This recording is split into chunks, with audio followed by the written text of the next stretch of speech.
we have Dr. Claire Smith.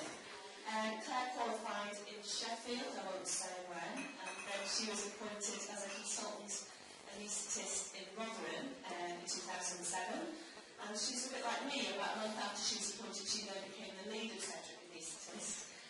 She's also quite heavily involved in simulation training and as faculty at the Nextborough Simulation Centre. Today, Claire's going to be talking about the tips for the non-obstetric anaesthetist on the labour ward. Now, I'm sure most of my colleagues who I work with who don't do obstetrics would rather stick pins in their eyes than go to labour ward for an emergency. So I think this is actually a very, very valuable talk, and I can copy this and take this back to Godfrey. That would be very helpful. Thanks, Claire. Good afternoon, everybody. Can everybody hear me at the back? Sue, can you just turn the lights down, please? When I agreed to do this talk back in November, I didn't realise it would be the second to last talk of a rather long day. After tea and cake, with the lights turned off, a rather warm room, but nevertheless I'll give it a try, and if anybody next to you starts to snore, just give them a gentle nudge. I had a look through the delegate list before I arrived today, and looking at the list, there's probably about 75% of the delegates that are obstetric anaesthetists, and the remaining 25% are people who cover labour ward out of hours on call, or may well do ad hoc sessions on the labour ward. And really, this lecture is aimed at that latter sort of group. So for those of you who do lots of labour ward, feel free to sort of shut your eyes intermittently throughout the talk. So what I'm going to do is I'm going to start by setting the scene. It's 11 o'clock on a Tuesday night. You're on call. Your middle grade is in the back of an ambulance, transferring the patient with a head injury to your local neuro-ITU, which is about 2 hours away. The CT1's in theatre, just finishing a lap appendix, and you get a phone call from labour ward. And this is the way the conversation goes. So at this point, you're thinking, oh no, how long is my registrar going to be? And you've probably got a look on your face, something like this. And this is a look that I see quite commonly amongst some of my colleagues who don't go to labour ward very often. So when I was given the title, I wondered where to start really, having only half an hour to talk to you. So I decided to take a trip down the corridor to speak to my critical care colleagues, who very often look like this. And I asked them what sort of things would they find useful to know about, top tips for when they're on call. And they came up with several quite sensible suggestions, and what I've done is I've put those into subheadings. So the first few tips are relating to regional techniques, so both for analgesia and anaesthesia. We couldn't let the lecture go without talking about our obese pregnant patients. A little bit about recommendations and updates from national guidelines, and then there were a couple of things at the end that didn't really fit into any clear category. So first of all, we're going to talk about regional techniques.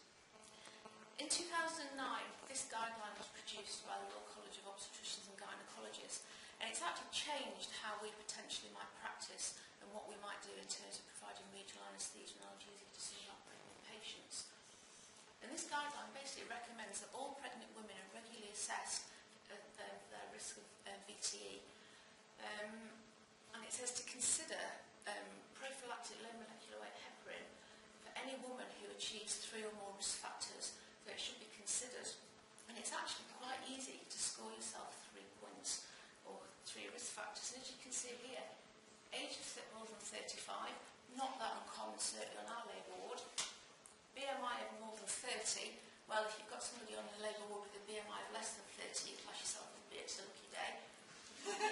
Parity of more than 3, smoking, multiple pregnancy, preeclampsia. So it's actually quite easy to score 3 risk factors without trying too hard. So how does this affect what we do?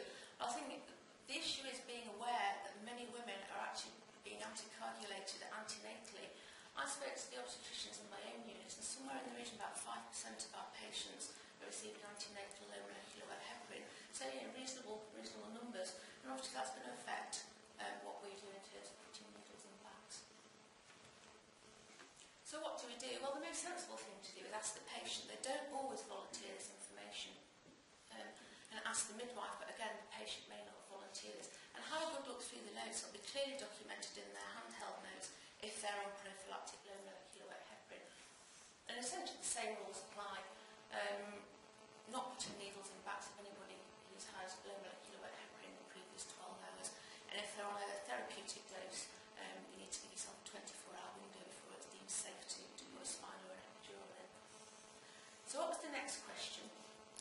question is something that I get asked quite often by our trainees, and that is, what's a normal white count in labour and when is it safe to put a regional into the patient?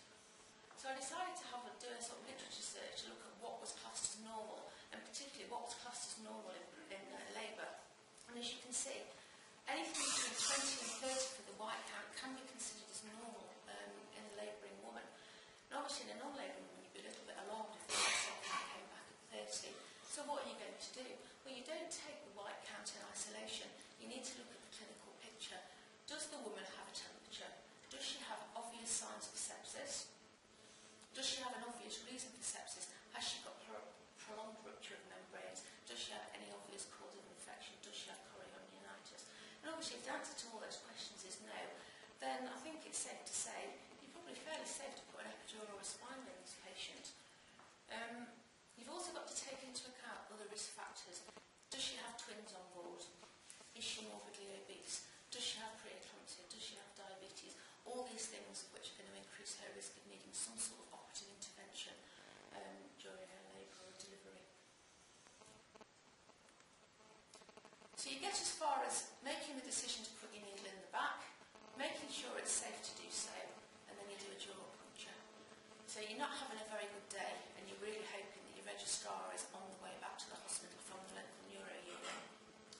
So what are your options? Well, the first thing I'd say is your first option is to know what your own hospital's guidelines say and whether or not your hospital does actually have a guideline about how to deal with dural punctures and follow that guideline. Obviously, if you've got two options. You either take the catheter out, take the needle out and re-space, or you thread the catheter and use it as an intrathecal catheter. If you do the latter, the patient will be very happy, they'll have very rapid, good analgesia, and if they do need an operative intervention, you can top them up quickly and get good anaesthesia very, very quickly, and the surgeon will think you're great as well. What are the disadvantages of doing that? Well, it depends where you work, it depends how your labour ward is covered out of hours.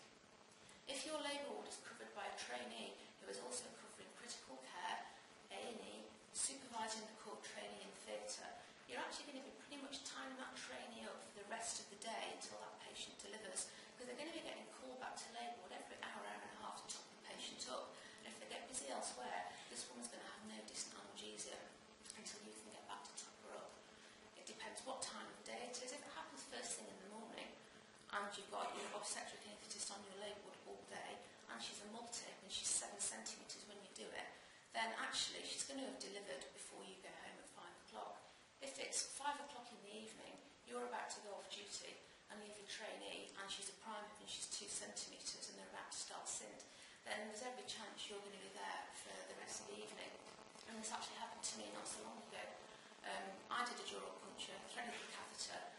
I was actually on call, thankfully, but I went home at 1 o'clock in the morning because I felt too bad to go home and leave this woman with no other analgesia because the registrar was very busy on ITU. So then what are you going to do? Well, you're going to tell the patient, you're going to tell her what you've done, you're going to tell her that she may develop a headache, and if she does develop a headache, that may not be until she's gone home, so it may be 48, 72 hours down the line, and you're going to tell her what to do, that she needs to contact the labour ward or a community midwife and get back in touch. If she's still in hospital, you need to make sure she's followed up and that gets handed on to your obstetric anaesthetist the following day. So the next question came from one of my colleagues. Well, what about that dodgy epidural? Epidural's been cited in the day, and it's never really worked very well. She's still been needing to use Entonox. Somebody's been back and they've pulled the catheter back a little bit.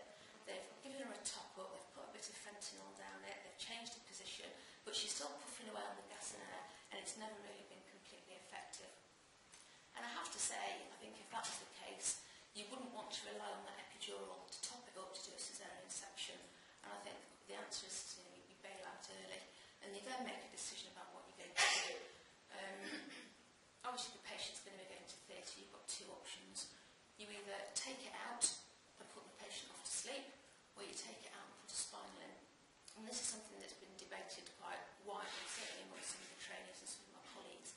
Because the next question always comes is, how much do I put in the spinal after she's had this epidural that's not really been working very well? And I don't actually have an answer. If I ask around the room now, how many of you would put a mil into an epidural where the woman had got a blocked umbilicus? How many people would put a that spinal? How many have put less than that? How many have put between 1 mil and 1.5 mil? But we don't have a spinal catheter. No, just into straightforward single shot spinal. Normal dose. And I think if you asked a room full of obstetrical anaesthetists, you'd get a varying volume of local quoted by people. You've only got to look at people's everyday practice for doing a single shot spinal for an elective caesarean section. Some of my colleagues use 1.6 mils, some of them use 2.6 mils. They all get about the same block height and the same complication rate. It doesn't seem to make any difference. So you put in what you feel comfortable to put in, and I don't think it actually makes a huge amount of difference. So this is the next big topic, and a topic that is growing in more ways than one. Obesity is becoming a real problem in all our labour wards, and I think we've all seen a big increase in the number of women that are coming through with raised BMI. This report was produced back in 2010 by CMATES, and it's basically a national project looking at maternal obesity in the UK. And they quote some quite interesting prevalences of maternal obesity. They quote women who deliver beyond 24 weeks gestation who have a BMI of 35 or more is somewhere in the region of 5%. Those who have a BMI of greater than 40 is just under 2%, and those with a BMI of greater than 50 is somewhere in the region of 0.2%. Now obviously these are national figures and they don't necessarily represent what's happening in your own unit. For example, in Rotherham, we're seeing about 10% of our women have a BMI of over 30. 5% have a BMI of, between 3 and 5% have a BMI of over 40, and we're seeing up to 0.5, 0.6% who are having a BMI of over 50. So it is a big, big problem. And this document that was produced by CMATES made several recommendations, and I'll come back to those as we move on through the slides. So, does it matter that these women are getting bigger? Well, it does, because we're almost certainly going to come across them on our labour ward, and it's Sod's law that it happens the night you're on call and your registrar's off on a neurotransfer to another hospital. They're more likely to need to be induced, they're more likely to fail their induction and need an operative delivery, they're more likely to need instrumental delivery, and if they're morbidly obese, the obstetrician that's on call with you is almost certainly going to say they need to do this in theatre because it gives them better access to the patient, better conditions, and if things go wrong, you're in theatre and you're ready to do a caesarean section. They're more likely to have a caesarean section, both elective and emergency. In fact, the overall incidence of caesarean section in the obese is anything up to sort of 47%, which is pretty high rate really. And they're more likely to have a shoulder surgery or perineal trauma. And again, unfortunately, if those two things happen, you're going to be the one that gets called to go and help out. So, sort of theatre aside, there are a few other reasons why we need to be worried about these patients, and this is going back to the triennial reports. So the report from 2000 to 2002, 35% of women who died had a BMI of greater than 35, so fairly significant numbers. In the following report, that figure was slightly less, it was about 29%, but 6 of the women who died who had causes of death which were directly related to anaesthesia, 2 of those were morbidly obese, and 4 of them were obese, so again, significant numbers.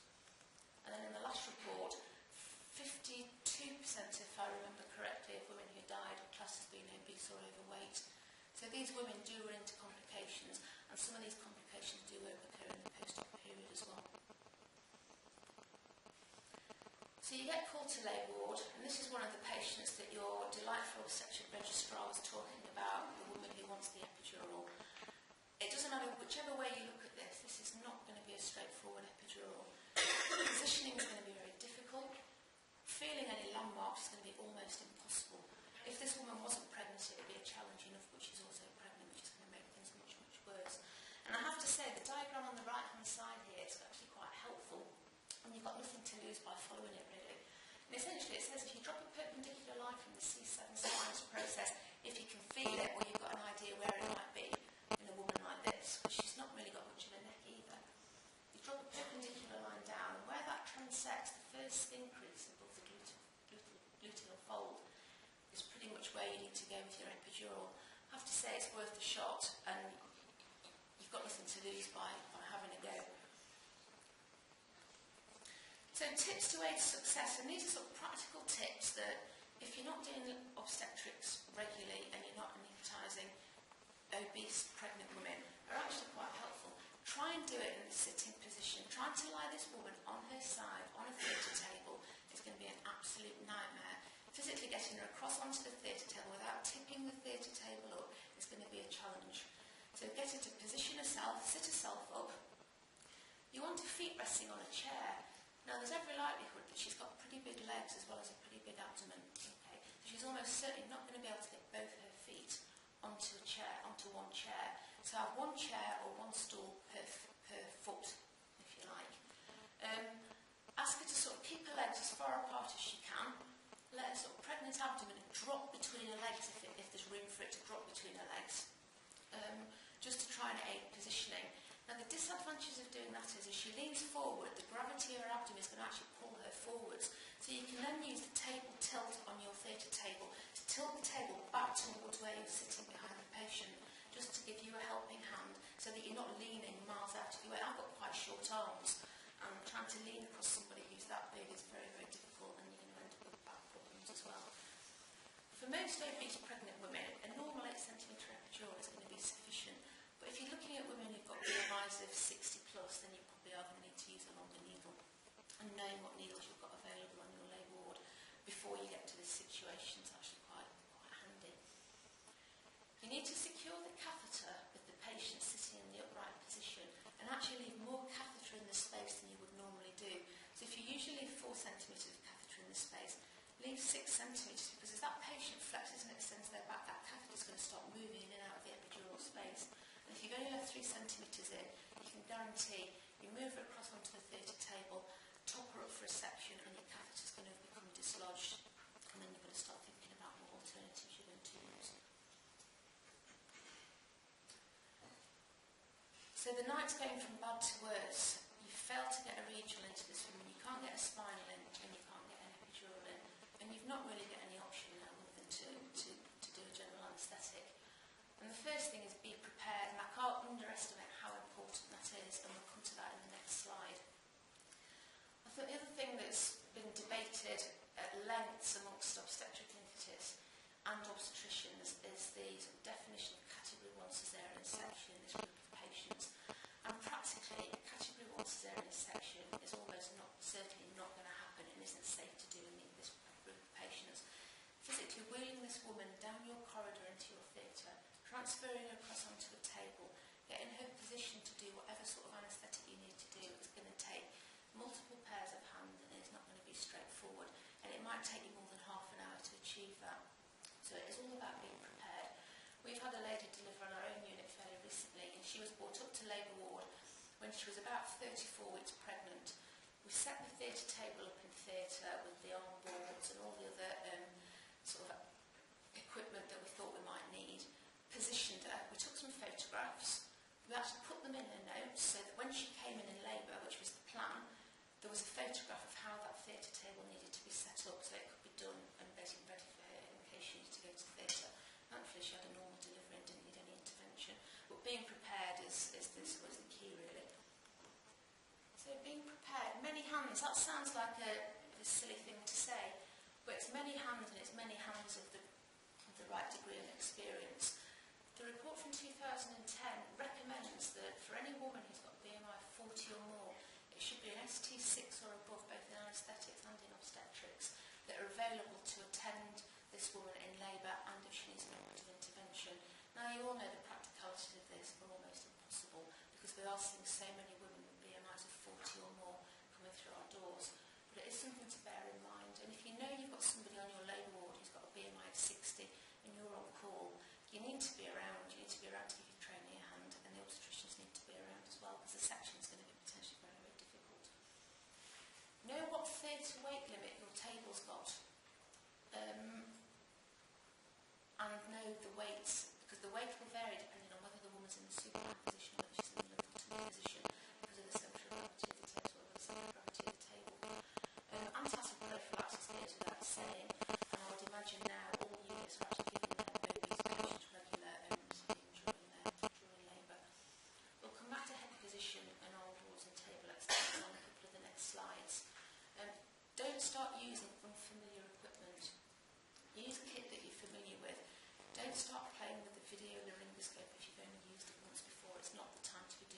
the laryngoscope that you're most familiar with.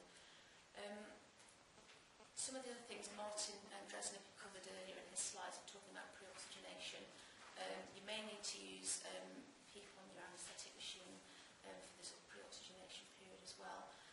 Get the breaths out of the way and use whoever's around doing nothing in theatre to help you do that, because it will make a huge amount of difference to you being able to get the laryngoscope in the patient's mouth. Use your ODP if you've got a spare one, bearing in mind your other ODP is going to be putting quite a lot of pressure on. You might have a spare midwife, you might have a student, you might have the obstetric SHO who's milling around thinking they might be able to do something useful, but not actually doing anything. But I'll get them to basically gentle traction on the breast to keep them out of the way. And I've put there drugs haven't changed. Well, that's a sort of another point for debate, isn't it? But use drugs that you're familiar with. And most anaesthetists that don't cover label are still used to using bipentone and succinylphonium. It's safe, you know the doses. You may need to alter the doses slightly depending on the weight of the patient, but you're used to that in your non-obstetric practice. So this is the sort of theatre table setup. And this slide, this picture here, is a standard theatre table. Now, if you've got a woman with a BMI of 60, you can almost guarantee that from the waist up, there's no way she's going to fit on the top end of that theatre table. Generally speaking, from the sort of waist down, it's not a big problem. The legs fit on the table without any problems. But if you try and fit her abdomen and her arms and her breasts and her head all on this top bit, things are going to get pretty cramped. She's going to be uncomfortable. You're going to find it difficult. And actually, your obstetrician might start to struggle if the arms are in the way and things. So you need to think about how you're going to position the patient. If you've got arm boards, put both of them on and put the patient essentially in sort of crucifix type position so their arms are out of the way. And actually, if they've got a big breast, they'll drop down into the axilla and they're out of the way anyway. Or you can use these table extenders, and we've just ordered some of these for our labour ward. You can rest the arms on here. It makes life somewhat easier for your obstetricians as well, because if you try and do a section on a normal delivery bed, they've got to reach quite a long way over the patient, including the abdomen and the sides of the bed, to reach in to get the baby out. So using the table extenders does make a big difference. We've seen this slide already. This is the Oxford Health Pillow, the head elevating laryngoscopy pillow. Martin talked about the potential for difficult intubation in pregnant women in his talk, and it's more common. It's about 8 to 10 times more common than the non-obstetric population, so 1 in 250 to 1 in 300,000. Now, there are lots of reasons for that. It's about how many GA sections we do. It's about trainees' experience. It's about lots of things. But actually, anatomically, things are more tricky as well. And you need to do whatever you can to make that patient easy to intubate. And this pillow has actually revolutionised the way you can position your patients. And we've just bought one. And essentially, it comes in, the standard model comes in 2 sections. It comes with 2 yellow sections. And this is recommended for anybody with a BMI of over 35. So you've got this bottom section. You take the red section out and put the sort of the headpiece on top of there. That's what you use. This is the Help Plus Extra edition, and that's recommended to be used anybody with a BMI of over 50. What I would say is put it in. Don't worry about the type of anaesthetic that you're going to give. Even if you're planning to do a regional technique, put the pillow in place. The women find it quite comfortable, and if you have to convert to a GA partway through the procedure, you'll find it almost impossible to get the patient positioned when the abdomen's already open and to slide that in, because you have to sit the patient forward and slot that in, and it's almost impossible to do. So that's it in use, and that's a similar slide to the one Martin showed, where you've got the patient in a sort of 15-degree head-up ramped position, with the head in a very sort of neutral position to intubate them, which makes life a lot easier. Now, if you're not fortunate enough to have one of these pillows, you can actually do a sort of do-it-yourself model using blankets and towels and pillows and various other bits of equipment, which looks something like this. Now, if your labour was anything like ours, trying to find extra pillows is nigh impossible, but using blankets is, you'll need a few, but it is doable, with a little bit of warning, and your HCAs will have to go running around looking for blankets for you. So the next bit is recommendations, and there are a few sort of national guidelines that have come out with some recommendations that, as non-obstetric anaesthetists, people may not be aware of. And the first one of those was this document which was produced in 2011, and there was an updated version produced last year. And that's the NICE cesarean section guideline. And it talks about antibiotic prophylaxis. Traditionally, we always used to give the antibiotics after delivery of the baby, but the recommendations now before skin incision because it's been shown to reduce the risk of maternal infection. But not to use augmentin if we're giving antibiotics before skin incision. So that's something that if you're not on labour ward regularly, you may not be aware of. I didn't think I could let this lecture pass without having a brief slide on maternal collapse. It's something that thankfully we don't see very often.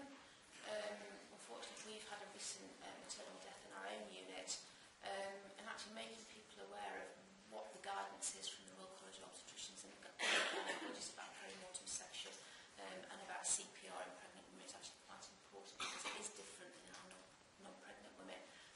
After about 20 weeks gestation, CPR is far less likely to be effective, and even with good quality CPR, you're only likely to achieve about 10% of the cardiac output with good quality CPR.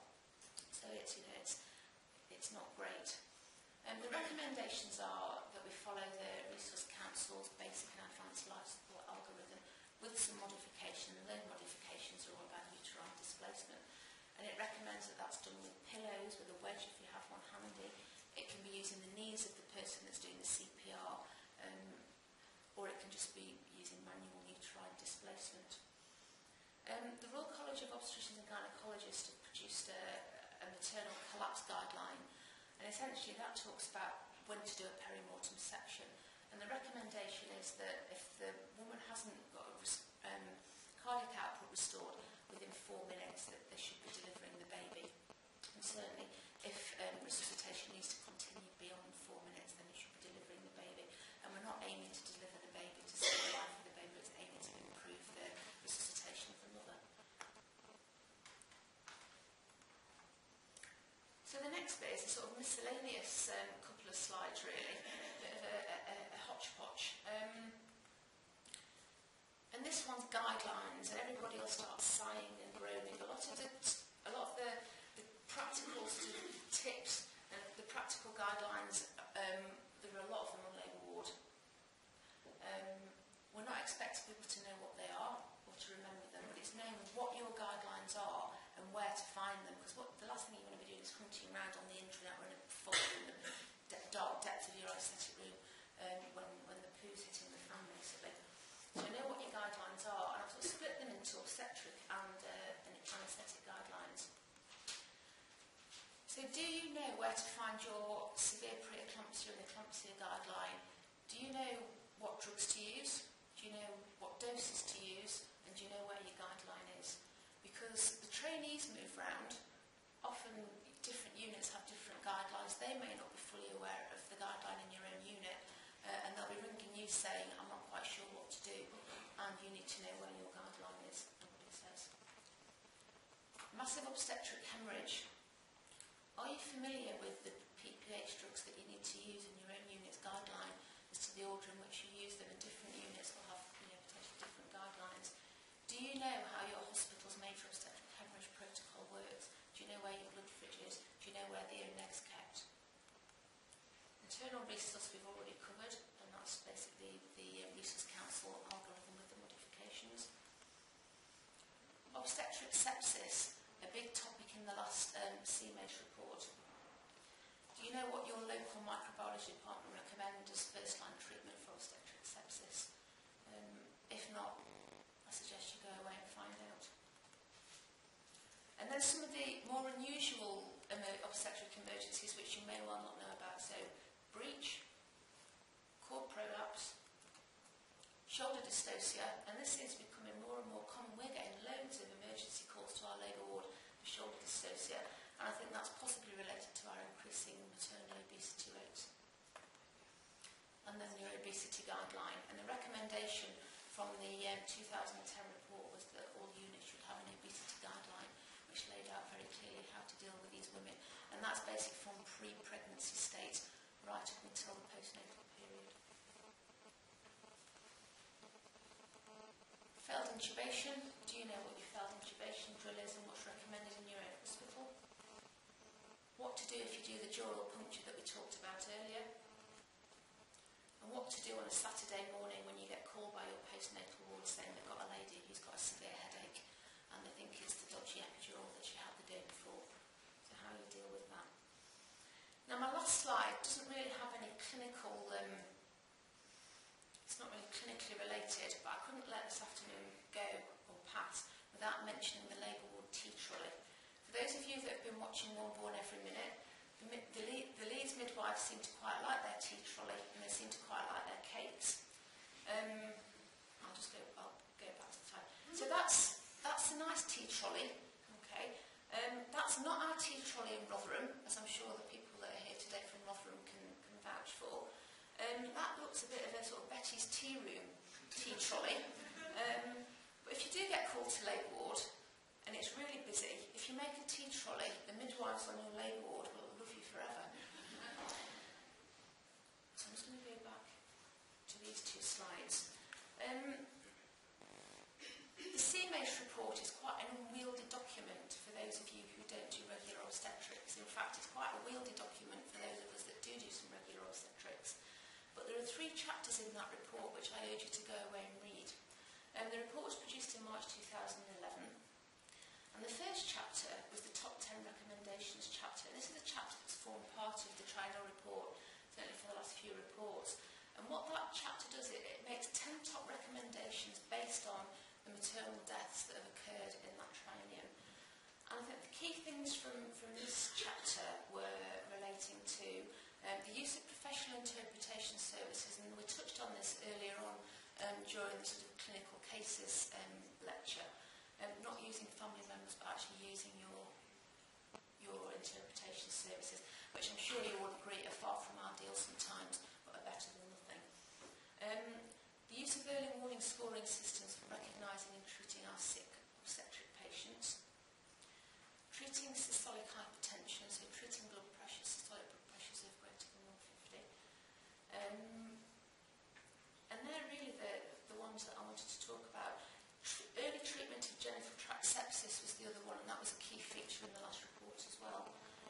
The next chapter is the Back to Basics chapter, and it's an excellent chapter, and it's aimed at anybody who looks after pregnant women.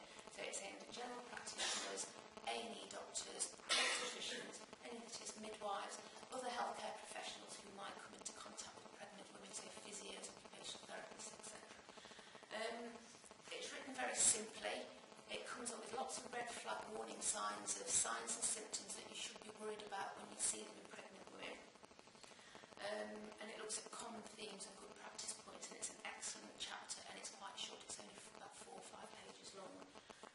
And then the next chapter is the anaesthesia chapter. And these are the three key things, I think, from the last anaesthesia chapter, which I think are important to mention now. The first one was anaesthesia, epidural anaesthesia for operative delivery.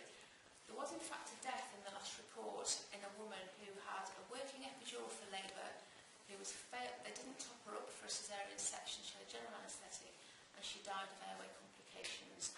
And the report recommends that we top epidurals up as soon as that decision is made for operative delivery, not to delay, but start topping the patient up.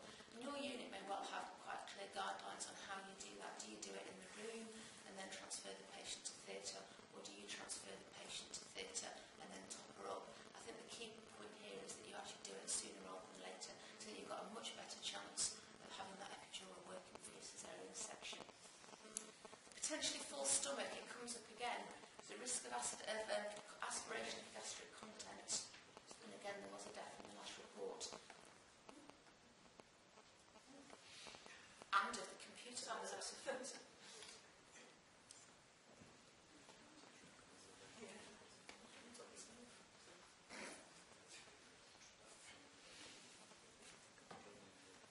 Well, I'll carry on because I can see the slides. I know what I'm going to say. Essentially, the potentially full stomach. The recommendation is nothing new to us all, not to extubate the patient until she's fully awake and regained her airway reflexes. The thing that was added this time was to consider emptying the stomach with a wide bore or a gastric tube. And this is something that's gone out of vogue. It's something that happened years and years ago. Actually, trying to find a wide bore or a gastric tube in your own hospital might prove a little bit difficult. We've tried to find one, so we've actually got one on our labour ward, and no one stocks them anymore. They don't use them in A&E anymore because they don't do gastric overdoses, and none of our other wards have them. We tried to contact the reps and they couldn't find them either. So it's just something to bear in mind. Obviously not without its risks. I think the safest way is to wait until the woman's fully awake, sit her up and extubate her when she's awake. And then the other thing that was on that slide is anaphylaxis. There has been a death from anaphylaxis, and I think it's important. And we should all know what our guideline is for anaphylaxis and how to treat it, but making sure that's widely available on the labour ward, because it may not happen when you're there, making sure that your obstetricians and the midwives know what to do if somebody has an allergic reaction. And I won't put my last slide up, because I can't.